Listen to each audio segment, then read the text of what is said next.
स्वागत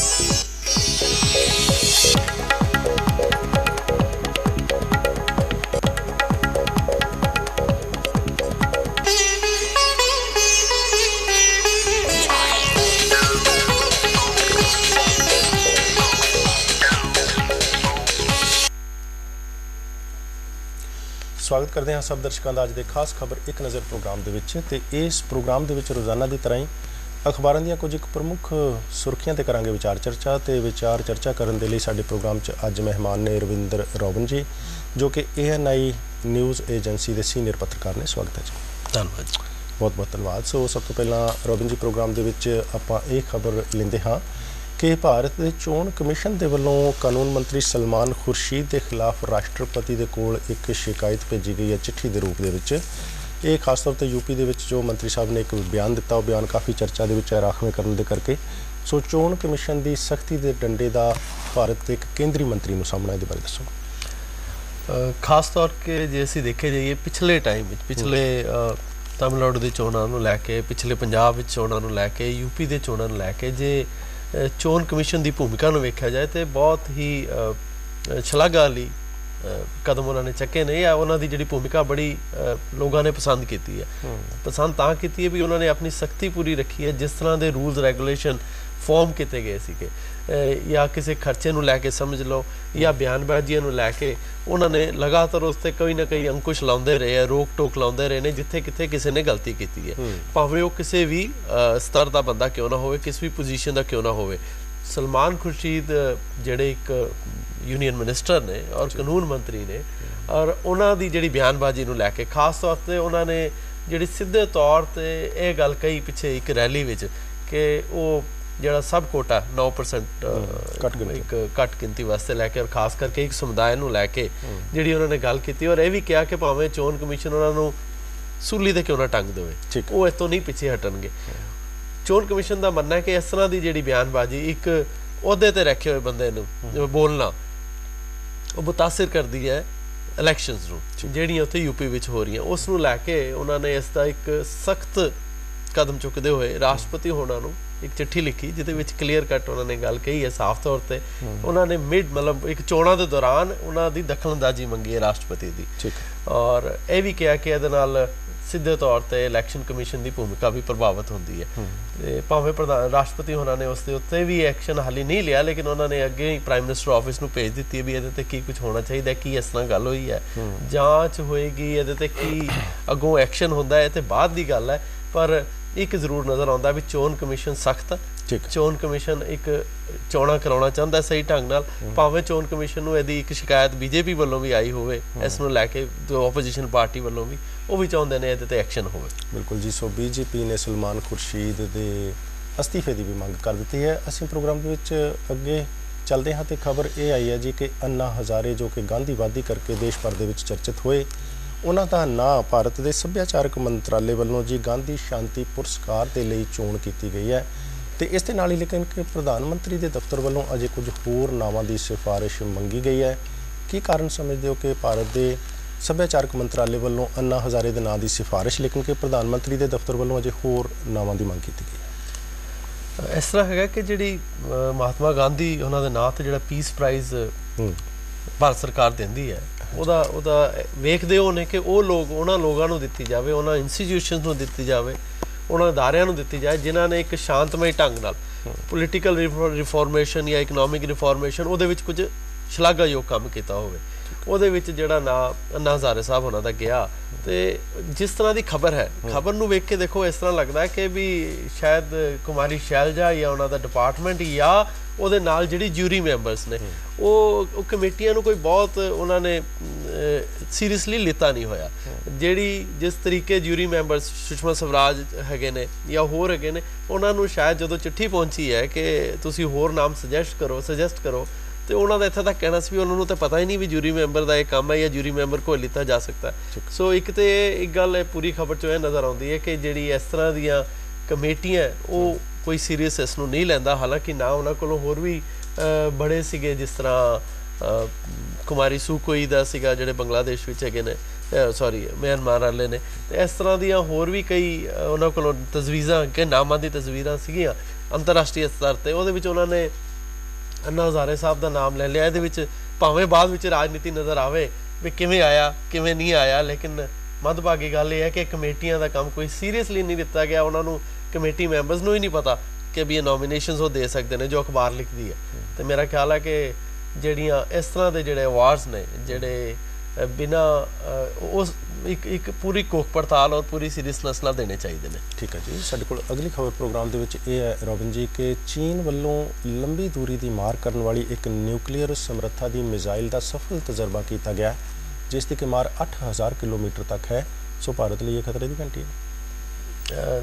ਭਾਰਤ ਦੇਖੋ, ਇੱਕ ਮੈਂ ਤੁਹਾਨੂੰ ਯਾਦ ਕਰਾਉਣਾ, ਕੁਝ ਸਾਲ ਪਹਿਲਾਂ ਡਾਕਟਰ ਮਨਮੋਹਨ ਸਿੰਘ ਹੋਣਾ ਨੇ ਭਾਰਤ ਔਰ ਚੀਨ ਦੇ ਸੰਬੰਧਾਂ ਨੂੰ, ਖਾਸ ਕਰਕੇ ਜਿਹੜੀ ਚੀਨ ਦੀ ਗਰੋਇੰਗ ਪਾਵਰ, ਜਿਹੜੀ ਵੱਧਦੀ ਪਾਵਰ ਨੂੰ ਲੈ ਕੇ ਇੱਕ ਟਿੱਪਣੀ ਕੀਤੀ ਸੀ। ਉਹਨਾਂ ਦਾ ਬਿਆਨ ਸੀਗਾ ਕਿ ਜਿਹੜਾ ਇਹ ਖਿੱਤਾ ਹੈ, ਸਾਊਥ ਏਸ਼ੀਆ ਦਾ ਖਿੱਤਾ ਹੈ, ਇਹਦੇ ਵਿੱਚ ਦੋਨੋਂ ਮੁਲਕਾਂ ਨੂੰ ਗਰੋ ਕਰਨ ਦੀ, ਵਧਣ ਦੀ ਬਹੁਤ ਜਗ੍ਹਾ ਸਪੇਸ ਹੈਗੀ ਹੈ।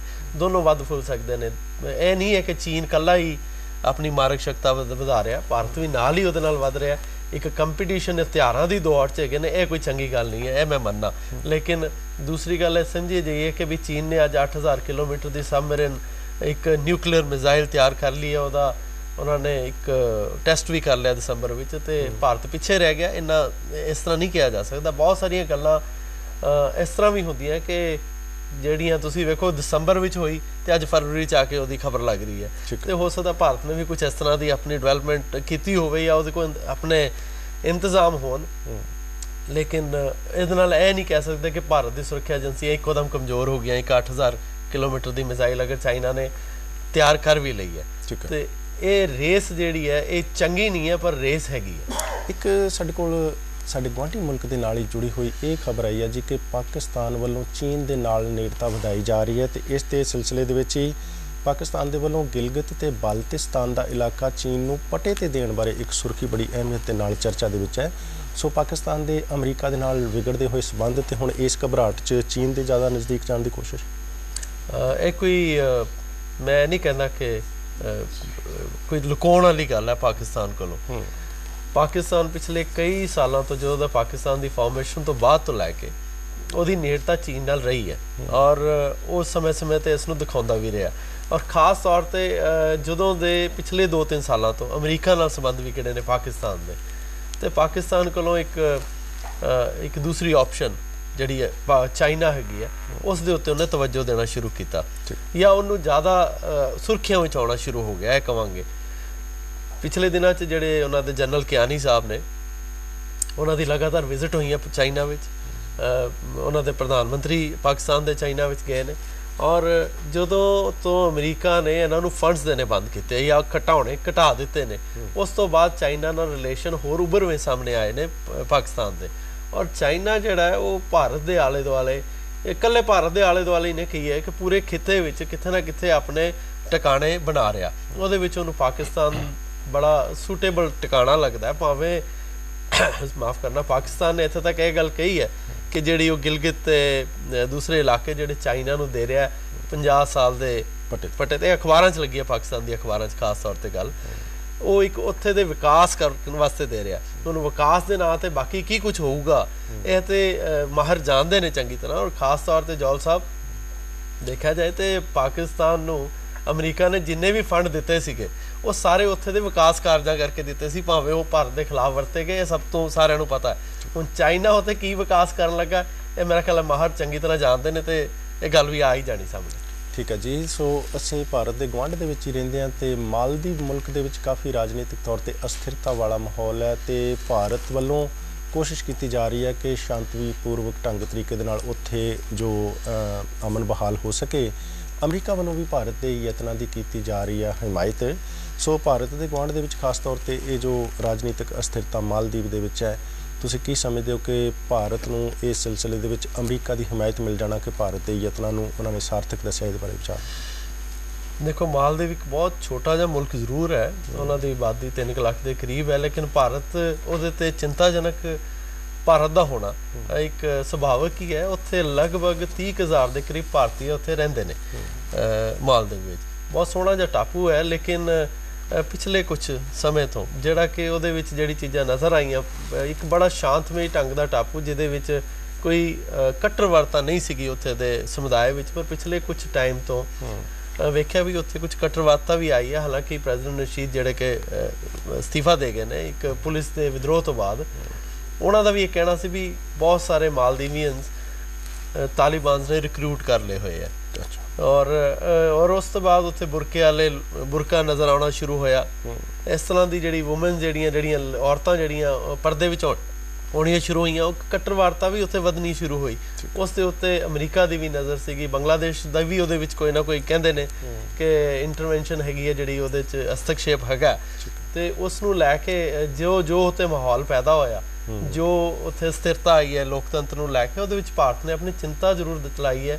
ਭਾਰਤ ਦੇ ਸੈਕਟਰੀ ਉੱਥੇ ਗਏ ਨੇ, ਸੈਕਟਰੀ ਵੈਸਟ ਜਿਹੜੇ ਗਣਪਤੀ, ਉੱਥੇ ਜਾ ਕੇ ਗੱਲਬਾਤ ਕਰਕੇ ਆਏ ਨੇ। ਅਮਰੀਕਾ ਵੀ ਉਹਦੇ ਵਿੱਚ ਆਪਣਾ ਧਿਆਨ ਰੱਖ ਰਿਹਾ, ਲੇਕਿਨ ਇਹ ਕਹੀਏ ਕਿ ਭਾਰਤ ਉੱਥੇ ਦਖਲਅੰਦਾਜ਼ੀ ਦੇ ਰਿਹਾ, ਉਹ ਗਲਤ ਹੋਏਗਾ, ਕਿਉਂਕਿ ਪ੍ਰਧਾਨ ਮੰਤਰੀ ਹੋਣਾ ਨੇ ਉੱਥੇ ਜਿਹੜੇ ਨਵੇਂ ਰਾਸ਼ਟਰਪਤੀ ਉਹਨਾਂ ਨੂੰ ਵੀ ਚਿੱਠੀ ਲਿਖ ਕੇ ਇਹ ਗੱਲ ਸਾਫ਼ ਜ਼ਾਹਿਰ ਕੀਤੀ ਹੈ ਕਿ ਇਹ ਉਹਨਾਂ ਦਾ ਮਾਲਦੀਵ ਦਾ ਅੰਦਰੂਨੀ ਮਾਮਲਾ ਹੈ, ਔਰ ਇਹ ਚਾਹੁੰਦੇ ਆ ਕਿ ਵੀ ਉਹ ਇੱਕ ਗੱਲਬਾਤ ਰਾਹੀਂ ਲੋਕਤੰਤਰ ਤਰੀਕੇ ਰਾਹੀਂ ਹੱਲ ਹੋਵੇ, ਨਾ ਕਿ ਕਿਸੇ ਹੋਰ ਤਰੀਕੇ ਰਾਹੀਂ। ਠੀਕ ਹੈ ਜੀ, ਸਾਡੇ ਕੋਲ ਇੱਕ ਦਿਲਚਸਪ ਖਬਰ ਇਹ ਆਈ ਹੈ ਜੀ, ਪੰਜਾਬ ਅਤੇ ਹਰਿਆਣਾ ਹਾਈ ਕੋਰਟ ਦਾ ਇੱਕ ਫੈਸਲਾ ਆਇਆ ਰੋਬਿਨ ਜੀ, ਜਿਸ ਦੇ ਵਿੱਚ ਇਹ ਕਿਹਾ ਗਿਆ ਕਿ ਪਤੀ ਵੱਲੋਂ ਪਤਨੀ ਨੂੰ ਗਰਭ ਧਾਰਨ ਕਰਨ ਦੇ ਲਈ ਜਾਂ ਫਿਰ ਬੱਚਾ ਪੈਦਾ ਕਰਨ ਦੇ ਲਈ ਮਜਬੂਰ ਨਹੀਂ ਕੀਤਾ ਜਾ ਸਕਦਾ। ਤਾਂ ਔਰਤਾਂ ਦੇ ਹੱਕਾਂ ਦੇ ਸਿਲਸਿਲੇ ਦੇ ਵਿੱਚ ਅਦਾਲਤ ਦੇ ਇਸ ਫੈਸਲੇ ਨੂੰ ਕਿਵੇਂ ਲੈਂਦੀ ਹੈ? ਇੱਕ ਪਰਟੀਕੂਲਰ ਖਾਸ ਤੌਰ 'ਤੇ ਇੱਕ ਕੇਸ ਨੂੰ ਲੈ ਕੇ ਹਾਈ ਕੋਰਟ ਦੀ ਰੂਲਿੰਗ ਹੋਈ ਹੈ, ਜਿਹਦੇ ਵਿੱਚ ਪਤੀ ਪਤਨੀ ਦਾ ਪਹਿਲਾਂ ਇੱਕ ਝਗੜਾ ਵੀ ਸੀਗਾ, ਜਿਸ ਨੂੰ ਲੈ ਕੇ ਉਹਨਾਂ ਨੇ ਫਿਰ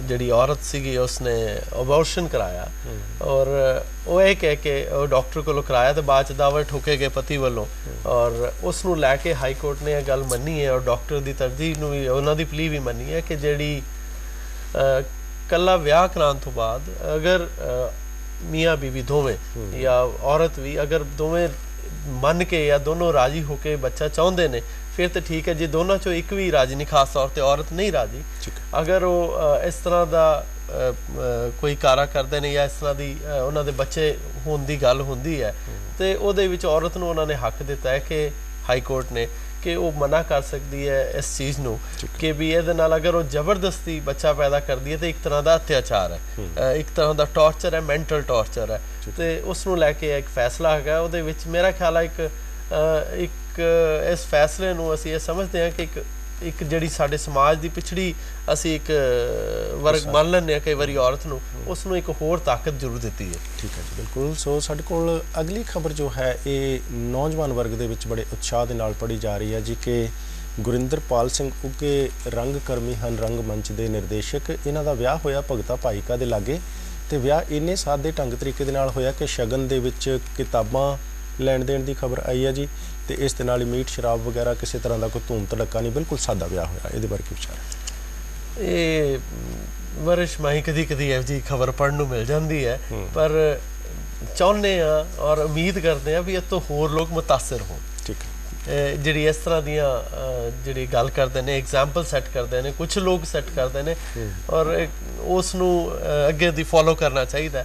ਅੱਜ ਦੇ ਸਾਡੇ ਸਮਾਜ ਵਿੱਚ ਜਿਸ ਤਰ੍ਹਾਂ ਦੇ ਵਿਆਹ ਹੁੰਦੇ ਨੇ ਜਾਂ ਜਿਸ ਤਰ੍ਹਾਂ ਦਹੇਜ ਪ੍ਰਥਾ ਵਾਲੀ ਗੱਲ ਬੜੀ ਪੁਰਾਣੀ ਚੱਲਦੀ ਆ ਰਹੀ ਨੇ, ਉਸ ਦੇ ਉੱਤੇ ਵੀ ਕੋਈ ਨਾ ਕੋਈ ਭਾਵੇਂ ਕਾਨੂੰਨ ਬਣੇ ਨੇ, ਪਰ ਕਾਨੂੰਨਾਂ ਦੀ ਅੱਗੋਂ ਦੀ ਪਾਲਣਾ ਨਹੀਂ ਹੋ ਪਾਉਂਦੀ।